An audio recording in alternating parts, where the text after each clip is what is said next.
बिहार सरकार और राजभवन के टकराव में क्या होगा?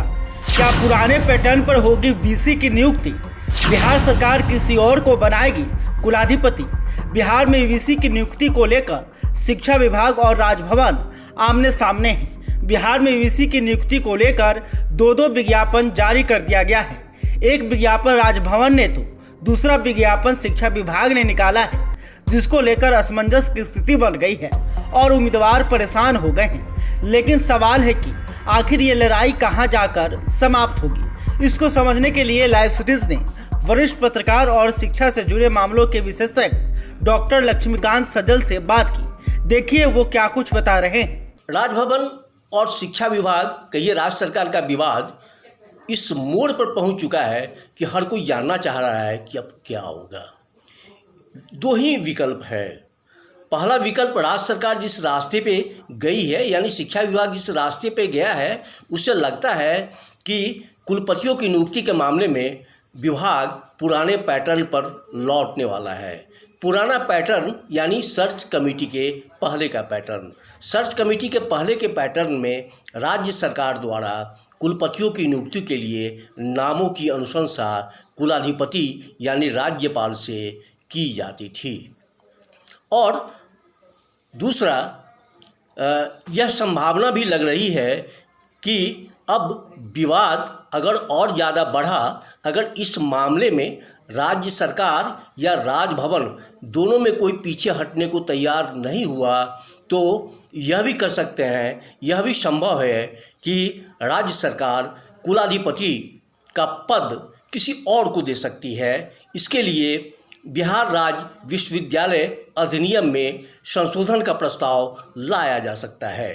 तो ये इस दोनों में किसी एक की प्रबल संभावना है।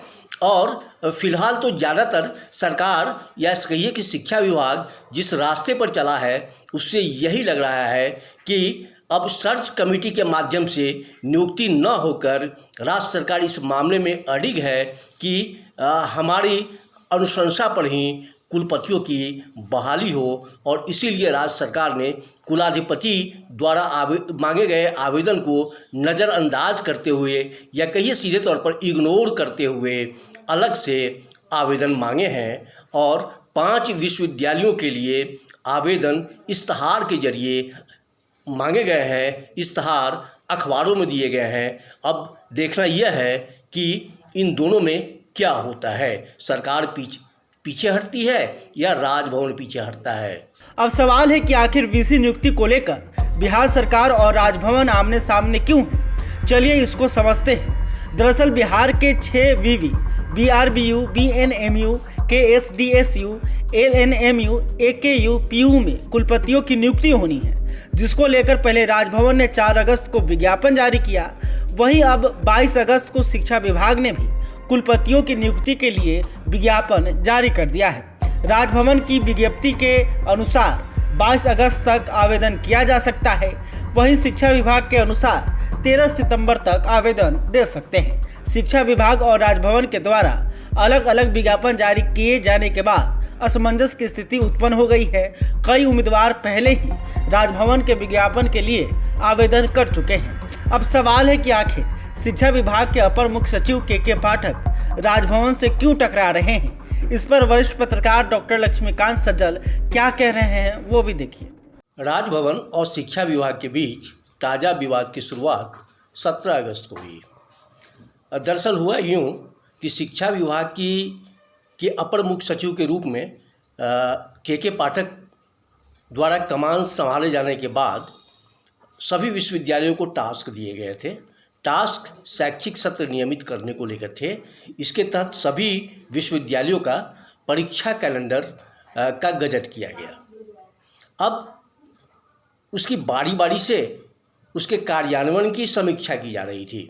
समीक्षा के लिए शेड्यूल काफ़ी पहले जारी कर दिए गए थे। शेड्यूल के अनुसार ही हर दिन हर विश्वविद्यालय की बैठक अपर मुख्य सचिव के पाठक की अध्यक्षता में चल रही थी। 17 को बिहार विश्वविद्यालय की बैठक थी और बिहार विश्वविद्यालय के कुलपति और प्रतिकुलपति दोनों को उस बैठक में आना था। तय समय पर शिक्षा विभाग में के पाठक सहित तमाम अधिकारी बैठ गए, लेकिन घंटों बैठे रहे और न ही कुलपति आए और न ही प्रतिकुलपति। इससे बैठक नहीं हुई। इससे शिक्षा विभाग ने बहुत गंभीरता से लिया। गंभीरता से इसलिए भी लिया क्योंकि विभाग को यह रिपोर्ट थी कि बिहार विश्वविद्यालय के अधिकारियों द्वारा स्नातकोत्तर विभागों, छात्रावासों और कॉलेजों की इंस्पेक्शन नहीं किए जा रहे हैं। विभाग को यह भी रिपोर्ट थी कि जो गजट हुआ है एग्जामिनेशन का, उसका फॉलो बिहार विश्वविद्यालय नहीं कर रहा है। ये तीनों मुद्दों को लेके शिक्षा विभाग ने वहाँ के कुलपति और प्रतिकुलपति का वेतन बंद कर दिया। इसके साथ ही उनके वित्तीय अधिकारों पर रोक लगा दी। लेकिन राजभवन ने बिहार विश्वविद्यालय के तीनों बैंकों को निर्देश दिया कि शिक्षा विभाग का जो आदेश है उसका कार्यान्वयन नहीं किया जाए। इसके साथ ही राजभवन ने शिक्षा सचिव को भी लिखा कि वो अपना आदेश वापस लें, इसलिए कि उन्होंने अपने आदेश के जरिए अपने अधिकार का अतिक्रमण किया है और विश्वविद्यालयों के स्वायत्तता पर हमला किया है।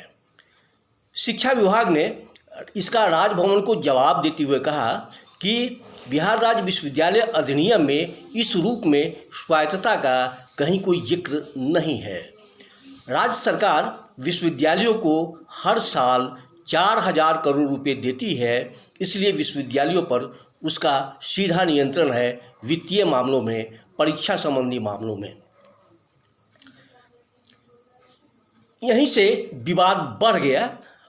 इसके पहले राज्य के 7 विश्वविद्यालयों में कुलपतियों की नियुक्ति को लेकर राजभवन द्वारा इस आवेदन मांगे गए थे, लेकिन राजभवन और शिक्षा विभाग के बीच शुरू हुए इस घमासान में शिक्षा विभाग ने 5 विश्वविद्यालयों के लिए फिर से आवेदन मांगे, अलग से आवेदन मांगे और इससे संबंधित इश्तहार अखबारों में दिए गए। और यही वो वजह है जिससे राजभवन और शिक्षा विभाग कहिए, राज्य सरकार कहिए, दोनों ही आमने सामने हैं। घमासान की स्थिति बनी हुई है। खैर, आप मामले को समझ गए होंगे, लेकिन अब देखना होगा कि यह लड़ाई कैसे खत्म होती है। क्या बिहार सरकार अपने फैसले से पीछे हटेगी या राजभवन मान जाएगा, या फिर बिहार राज्य विश्वविद्यालय अधिनियम में संशोधन किया जाएगा? क्या राज्यपाल की जगह बिहार सरकार किसी और को कुलाधिपति बनाएगी? ये देखना दिलचस्प होगा।